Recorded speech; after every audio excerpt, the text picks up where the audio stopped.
بسم اللہ الرحمن الرحیم الحمد للہ رب العالمین وصلی اللہ وسلم علی نبینا و مولانا محمد وعلی آلہ وصحابتہ ومن تبعہم بإحسان الی یوم الدین وبعد فاعوذ باللہ من الشیطان الرجیم وَلَنَبْلُوَنَّكُمْ بِشَيْءٍ مِّنَ الْخَوْفِ وَالْجُوعِ وَنَقْصٍ مِّنَ الْأَمْوَالِ وَالْأَنفُسِ وَالثَّمَرَاتِ وَبَشِّرِ الصَّابِرِينَ الَّذِينَ إِذَا أَصَابَتْهُم مُّصِيبَةٌ قَالُوا إِنَّا لِلَّهِ وَإِنَّا إِلَيْهِ رَاجِعُونَ أُولَئِكَ عَلَيْهِمْ صَلَوَاتٌ مِّن رَّبِّهِمْ وَرَحْمَةٌ وَأُولَئِكَ هُمُ الْمُهْتَدُونَ۔ اللہ رب العزت نے اس سے پہلے ہی مومنوں کو استعانت کا حکم عنایت فرمایا، صبر و صلات کا مقدمہ و تمہید باندھ دی اور سہولت کروا دی، اس لیے کہ استعانت کی ضرورت تب ہی پڑے گی جب کوئی کام مشکل ہوگا، تو اب اس کو آسان کرنے کی تعلیم دی کہ استعینوا، نماز سے اللہ کی عظمت بڑھ جائے گی اور اپنی عظمت دل سے نکل جائے گی، حب جاہ ختم ہوگا، اور نماز میں خود انسانی طبیعت پر ذرا سا بوجھ پڑتا ہے، اس لیے صبر کی تعلیم دی۔ تو صبر کا دخل نماز کی سہولت میں اس طرح ہے کہ خود نماز ایک فعل ہے، اور صبر کی ضرورت ابھی جو آیات پڑھی گئیں ان حالات میں بھی پڑتی ہے، اس لیے اللہ نے پہلے صبر کا حکم دیا اور یہ فرما دیا کہ اگر تم صبر کرو گے تو میری معیت خاصہ کے شرف سے مشرف ہوگے۔ اب حق تعالی شانہ اپنا قانون ارشاد فرماتے ہیں، اپنا نظام سمجھا رہے ہیں، وَلَنَبْلُوَنَّكُمْ، البتہ ہم تم کو ضرور آزمائیں گے، بِشَيْءٍ مِّنَ الْخَوْفِ، کسی قدر خوف سے، یعنی تم کو دشمنوں کی طرف سے اندیشہ اور خوف بھی پہنچے گا، اور جوع سے، یعنی کبھی کبھی تم پر فاقہ بھی آئے گا، اور اموال و نفوس اور ثمرات کے نقصان سے، یعنی کبھی تمہارا مال بھی ضائع ہوگا، جانیں بھی ضائع ہوں گی، اور ثمرات بھی ضائع ہوں گے۔ ہاں، وَبَشِّرِ الصَّابِرِينَ، اور ان صبر کرنے والوں کو خوشخبری دے دیجئے جن کو جب کوئی مصیبت پہنچتی ہے تو وہ کہتے ہیں بے شک ہم اللہ ہی کے لیے ہیں اور ہم نے اسی کی طرف لوٹ کر جانا ہے۔ جب یہ لوگ اس طرح مقام تسلیم اور تفویض دونوں کے جامع بن جائیں گے تو اولئک علیہم صلوات من ربہم ورحمہ، ایسے لوگوں پر ان کے رب کی طرف سے مغفرت اور رحمتیں اتریں گی، مغفرت اور رحمتیں ہی رحمتیں ان پر ہوں گی، اور سب سے بڑا انعام تو یہ ہے کہ وَأُولَئِكَ هُمُ الْمُهْتَدُونَ، اور ایسے لوگ ہدایت یافتہ کہے جائیں گے، ہدایت یافتہ ہو جائیں گے۔ دیکھیے، وَلَنَبْلُوَنَّكُمْ بِشَيْءٍ مِّنَ الْخَوْفِ، ہم تمہیں مختلف قسم کی آزمائشوں سے گزاریں گے، تمہارے مال میں، جان میں، اور تمہاری اولاد میں، زراعت و کھیتیوں میں۔ من الخوف ای للعدو، دشمن کا خوف کبھی تم پر مسلط ہوگا، دشمن تم پر رعب جمانے کی کوشش کرے گا، تو اس وقت انسانی نفوس و طبائع کے پیش نظر تم کسی قدر خوف میں مبتلا ہوں گے، لیکن ہم تمہیں اس سے صرف آزمائیں گے، دشمن کا وقوع اور تسلط بشرطے کہ تم مومن ہو نہیں ہونے دیں گے، اس لیے کہ وَأَنْتُمُ الْأَعْلَوْنَ إِن كُنْتُم مُؤْمِنِينَ، لیکن تمہیں آزمانے کے لیے کسی قدر خوف میں مبتلا کریں گے۔ اور کبھی دنیا کا نظام ہے تمہیں آزمانے کے لیے والجوع القحط، اور کسی وقت تم پر قحط سالی بھی لاد دیں گے، اور اسی طرح ونقص من الاموال، اور مالوں میں کبھی کچھ کمی ہو جائے گی، بالہلاک، مثلا کوئی جانور مر گیا، چوری ہو گیا، جل گیا، اور اسی طریقے سے کبھی کھیتی کسی سال کم ہوئی، کسی سال زیادہ ہوئی، تجارت کی منڈی میں کبھی مندی آئے گی، کسی سال ٹرن اوور کروڑوں کا ہوگا تو کسی سال ٹرن اوور لاکھوں کا یا اس سے کم ہوگا، کسی دن تم اپنی دکان سے اپنی تجارت سے بہت کچھ لے کر جاؤ گے اور کسی دن لائٹ بل کے لیے بھی پریشانی ہوگی، یہ ہے وَنَقْصٍ مِّنَ الْأَمْوَالِ، پہلے ہی سے اللہ نے ارشاد فرما دیا ہے،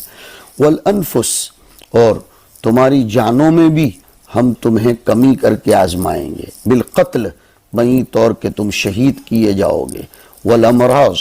اور کبھی مرض میں مبتلا ہوں گے، والموت، اور کبھی موت لاد دیں گے، ہاں،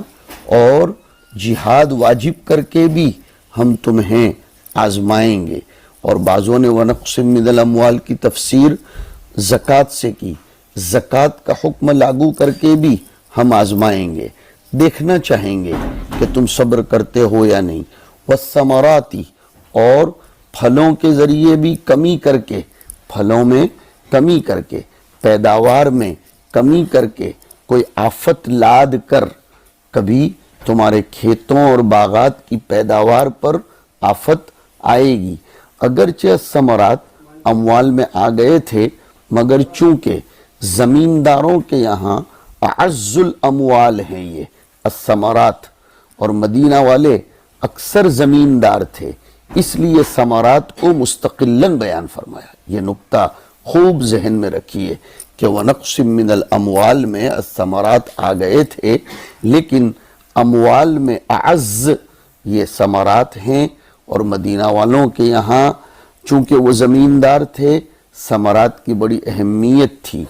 اور بعض حضرات نے ثمرات کی تفسیر اولاد سے کی ہے، کیونکہ اولاد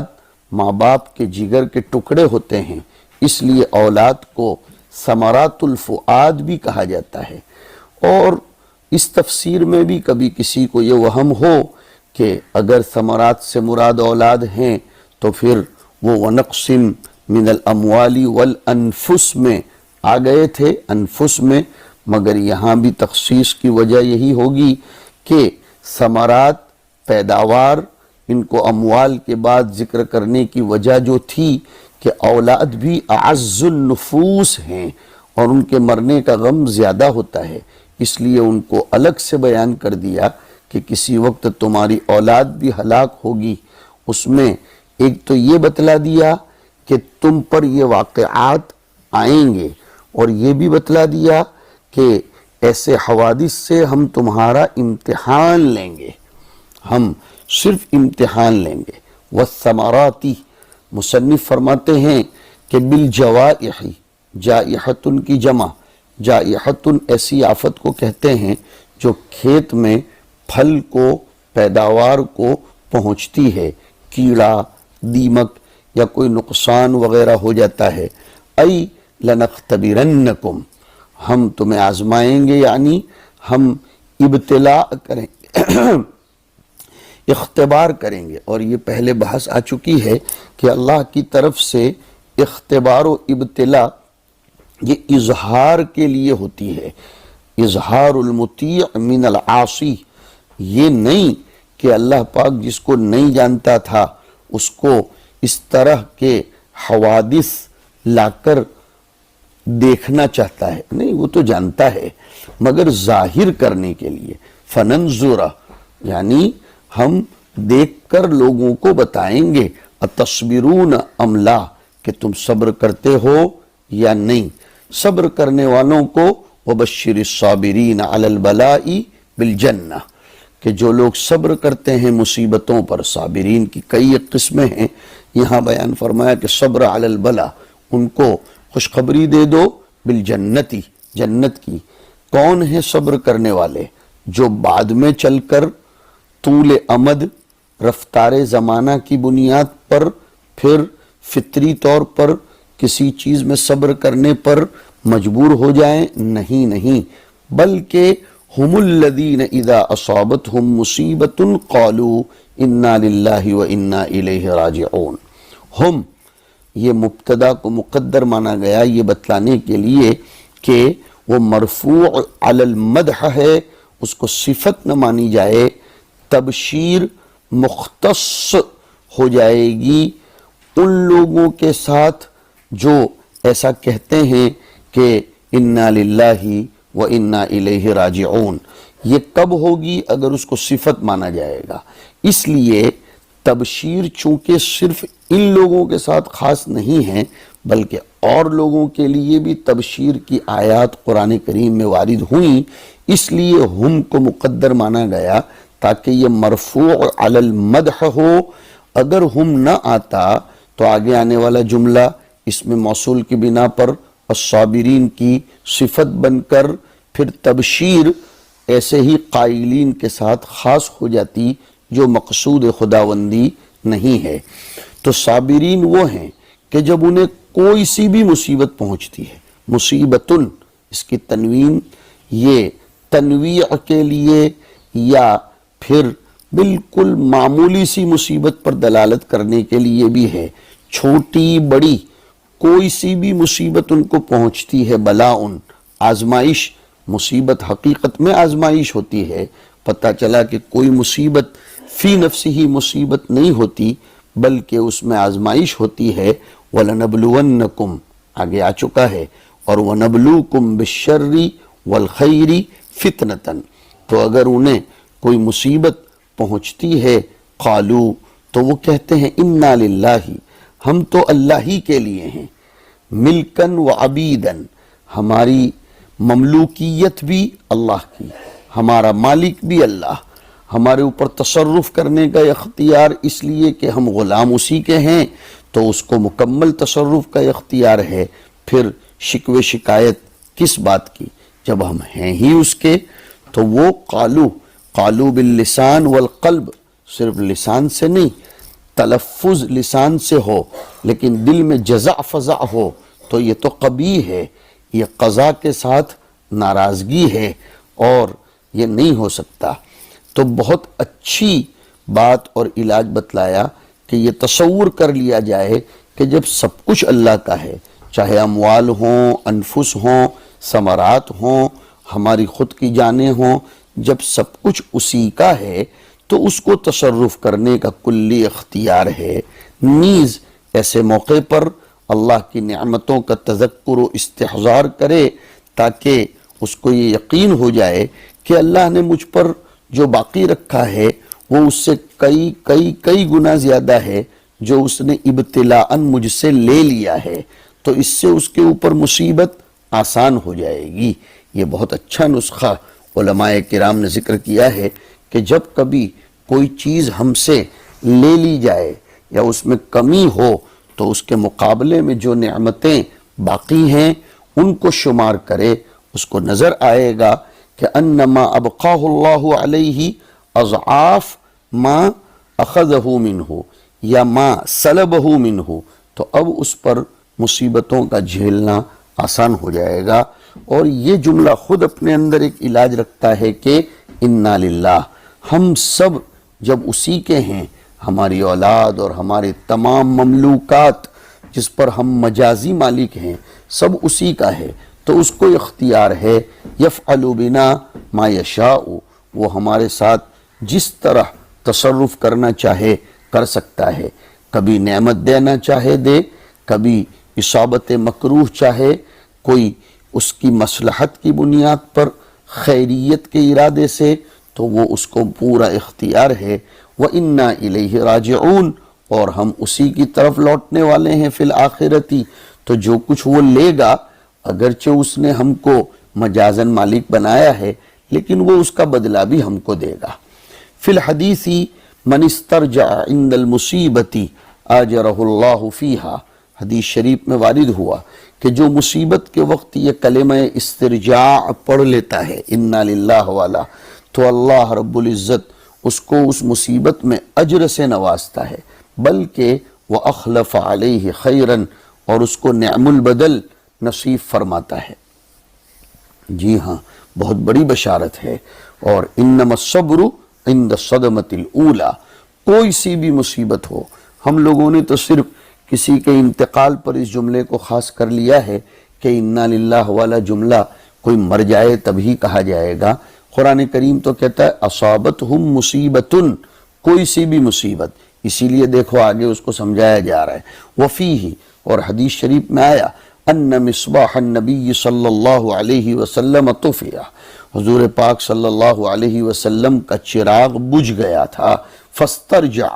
تو حضور نے اس وقت بھی استرجاع فرمایا۔ فقالت عائشہ رضی اللہ عنہا، تو حضرت عائشہ نے دریافت فرمایا، عرض گزار ہوئیں کہ انما ھذا مصباح،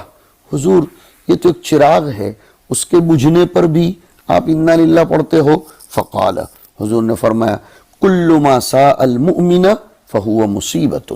کہ مسلمان کو جس چیز سے بھی تکلیف ہوتی ہے، جس سے بھی اس کو معمولی سا دھچکا بھی لگتا ہے، وہ اس کے حق میں مصیبت ہے، اور جب مصیبت ہے تو مصیبت پر انا للہ پڑھنا چاہیے۔ رواہ ابو داؤد فی مراسیلہ،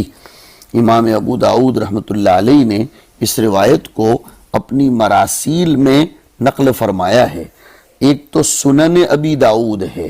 جس میں انہوں نے روایات متصلہ کو، مرفوعہ کو بیان فرمایا ہے، لیکن ابو داؤد کی، وہی ابو داؤد سجستانی، ان کی ایک مراسیل ہیں جس میں انہوں نے اخبار مراسیل و منقطعہ کو ذکر فرمایا ہے۔ ارشاد فرماتے ہیں جب کوئی یہ کلمہ پڑھ لیتا ہے تو ہماری طرف سے اس پر مصیبتوں کا جھیلنا آسان ہو جاتا ہے، ایسا آسان بھی ہو جاتا ہے کہ اولئک علیہم صلوات مغفرۃ، ایسے لوگوں پر ان کے رب کی طرف سے مغفرت کا پروانہ ملتا ہے، ورحمت ای نعمت، اور رحمت ہی رحمت اس کے اوپر برستی ہے، اس لیے کہ انہوں نے تسلیم اور تفویض سے کام لیا۔ رحمت اصل میں کہتے ہیں رقت قلب کو، قرآن کریم میں کئی ایک معانی کے لیے لفظ رحمت کا استعمال ہوا ہے، یہاں رحمت بمعنی نعمت ہے، تاکہ صلاۃ و رحمت دونوں کے درمیان تعدد اور تنوع ہو جائے۔ وَأُولَئِكَ هُمُ الْمُهْتَدُونَ إِلَى الصَّوَابِ، اور ایسے ہی لوگوں کو راہ راست حاصل ہو جاتی ہے، اس لیے کہ ان کا انا للہ و انا الیہ راجعون پڑھنا یہ ان کے تقدیر پر ایمان رکھنے کے مترادف ہے۔ اگر وہ تقدیر پر ایمان نہ رکھتے تو اس طرح کا جملہ نہ پڑھتے، انہوں نے انا للہ و انا الیہ راجعون پڑھ دیا، گویا انہوں نے تسلیم سے کام لیا، اور تسلیم یہ انسان کا بہت بڑا سرمایہ ہے کہ انسان مقام تسلیم پر پہنچے، مقام تفویض پر پہنچے، تو پھر اس کے لیے کوئی مصیبت مشکل نہیں ہوتی ہے۔ ان آیات کریمہ میں حق تعالی شانہ نے اپنا نظام بھی بتلایا ہے، اور اپنی اس سنت پر، اپنے اس نظام پر بندوں کو کیا کرنا چاہیے اس کی بھی تعلیم اور تلقین فرمائی ہے۔ ہمارا یہ دور طلبہ عزیز، یہ دور ان سب معاملات سے گزر رہا ہے، شیء من الخوف بھی ہے، کبھی الجوع بھی آتا ہے، نقص من الاموال والانفس اور والثمرات بھی ہوتا ہے۔ یہ دور بالخصوص صبر کا دور ہے، صبر علی اقدار اللہ، صبر علی البلاء، اور صبر بمعنی استقامت بھی لے لیا جائے کہ اللہ کی اطاعات پر صبر علی الطاعات ہو۔ ذرا بھی ایمان ہمارا متزلزل نہیں ہونا چاہیے، تذبذب نہیں ہونا چاہیے، ہر وقت زبان پر یہی جملہ ہو کہ انا للہ۔ اس سے انسان میں شان عبدیت بھی پیدا ہوتی ہے۔ جب انسان کسی چیز کو اپنی مملوک سمجھتا ہے تو اس کا چلا جانا اس کو نقصان دیتا ہے، اس کے دل پر تأثر ہوتا ہے، لیکن جب ہم خود اپنے نہیں ہیں بلکہ انا للہ، ہم خود اللہ کے ہیں، تو پھر جس کی جو چیز ہے وہ اس نے لے لی۔ اسی لیے کلمات تعزیت میں بھی تو حضور سے سب سے پہلا جملہ یہی وارد ہے کہ ان للہ ما اعطى وله ما اخذ وكل شيء عنده باجل مسمى۔ یہ حق تعالی شانہ کا نظام ہے۔ اللہم اجعلنا من الصابرین الذاکرین الشاکرین، وصلی اللہ علی النبی الکریم۔